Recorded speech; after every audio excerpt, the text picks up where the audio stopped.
All right, everyone, we all know the story of the Titanic, right? Or at least we think we do. Today, we're going to peel back the layers of the legend and get right into the nitty-gritty, the real story. We're talking about the crucial moments, the tiny details, and the split-second choices that made all the difference. So, let's dive in. Wow. Just let that sink in for a second. Minutes and meters. It really says it all, doesn't it? We often think of disasters as these huge single events, but the Titanic, its fate was decided by the smallest of margins. It was a razor's edge between a close call they'd tell stories about and one of the biggest tragedies in history. It wasn't one big mistake. It was a whole chain reaction of little things going wrong. Okay, so let's set the scene. It's April 14th, 1912, and there's this feeling on board the Titanic, a feeling of total, unshakable confidence. They were on top of the world, on the greatest ship ever built. But, that calm was just hiding what was coming. Picture this, a perfectly calm, moonless night. The water is like a mirror. You'd think that's ideal, right? Well, ironically, it was a huge problem. That glassy water meant there were no waves crashing against the base of an iceberg, which is how you'd normally spot one from a distance. So the danger was practically invisible. And yet, full speed ahead. Why slow down when you're on the unsinkable ship? So it's not like they were sailing blind. All day long, warnings were pouring into the radio room. And we're not talking about vague, hey, might be some ice out there messages. No, these were specific warnings with coordinates saying you are heading directly into a massive ice field. But here's the crazy part. The radio operators were so swamped, sending personal telegrams for the rich passengers, having a wonderful time, that the final most urgent warning just got buried in the pile. It never even reached the bridge. So what you're seeing here is the heart of the problem. On one hand, you have a pile of urgent warnings about a literal wall of ice. And on the other hand, what did they do? Nothing. They didn't slow down. They didn't change course. It was pure overconfidence, a belief that they were just too advanced, too powerful to fail. And this is it, the moment it all goes wrong. Up in the crow's nest, the lookouts are peering into absolute blackness. And get this, they don't even have binoculars. Can you believe it? They'd been locked up and nobody could find the key. Another small detail with massive consequences. And then, there it is, a shape, darker than the dark. Lookout Frederick Fleet sees it. The bell clangs. The call goes down. Iceberg right ahead.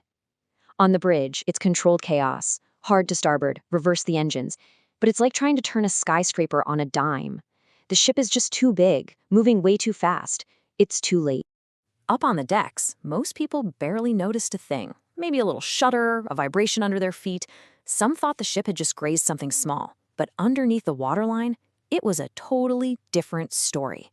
That iceberg was like a giant can opener, ripping a 300-foot gash right into the side of the hull. Okay, so the shudder is over. But now, the grim truth starts to dawn. This wasn't just a bump in the night. This is a catastrophe, and the clock has started ticking. So everyone had heard about the Titanic's big safety feature, the watertight compartments. The idea was brilliant, really. The ship was designed to be a series of separate, sealed sections. It could supposedly stay afloat even if the first 4 of these compartments flooded completely. That was the whole basis for calling it unsinkable. But the iceberg didn't breach 4 compartments. It breached 6. And that one simple fact sealed the ship's fate. The safety feature was overwhelmed. The math was brutal, and it was unforgiving. The unsinkable ship was sinking. Imagine this moment. The ship's own designer, Thomas Andrews, does a quick survey, looks at the plans, and then has to go to the captain, and he delivers this absolutely chilling news. The ship is doomed. No drama, just facts. He calculated they had, at best, 2 hours. That's it. The countdown had started. So the ship is sinking. That's a fact. Now the story stops being about engineering and steel, and it becomes about people, about the choices they made in the middle of absolute chaos. This is where we see the best and sometimes the worst of humanity. And just look at the different stories here. You have Captain Smith, who went down with his ship. You have the amazing Molly Brown yelling at her lifeboat to turn around and rescue people. Then there are Isidor and Ida Strauss, an elderly couple who chose to die together rather than be separated. And of course, the controversy. J. Bruce Ismay, the head of the company, who jumped in a lifeboat and survived, only to be shamed for the rest of his life. So many different fates. One of the most heartbreaking parts of this story is the evacuation itself. In the beginning, nobody could believe the ship was actually sinking. It seemed safer to stay on the giant, brightly lit liner than to get into a tiny boat in the freezing dark. And because of that disbelief, you get this, look at the numbers. Half the lifeboats were launched with tons of empty seats, a complete tragedy of inefficiency. But even in that chaos, there were incredible acts of duty. The radio operators, Jack Phillips and Harold Bride, they stayed at their post, sending out distress calls until the power literally went out. But the evacuation also showed the ugly side of the class system. Down in third class, passengers were trapped in a maze of corridors, with gates locked and no clear way to get to the boat deck. For many of them, it was a death sentence. And just like that, the 2 hours were up.